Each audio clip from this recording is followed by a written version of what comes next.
বিকার করে দিতে হবে। তখন তোকে কী করে ভগবান তোকে চেতনা दे, बाकी चेतनता ना धरे तू उल्टा दिखे चले जा। हरे कृष्ण।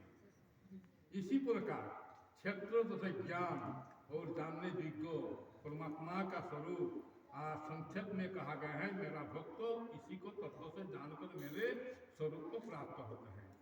अब प्रकृति और पुरुष इन्हीं दोनों का ही तू अनादि जानो और राग दशादि विकार को तथा त्रिगुण आत्माएं को संपूर्ण प्रकार को भी प्रकृति से ही उत्पन्न जाना। प्रकृति से जीव के जन्म। हरे कृष्ण। हमकी जो प्रकृति है दोष का इंद्रिय है, इंद्रिय के जुड़ से पृथ्वी सृष्टि हो। विकार जब जन्म भीतर है तो बहुत किचु मन करे, मनटू करे कौनटू कर कौनटा ना ऐसे करके जीवटू मृत्यु के दिखे चल जाओ। हरे कृष्ण।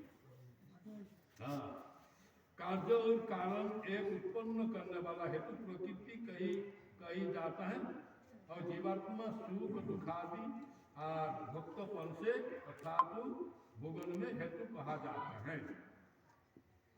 और भोग विलास में जाके डूब जाओ। हरे कृष्ण।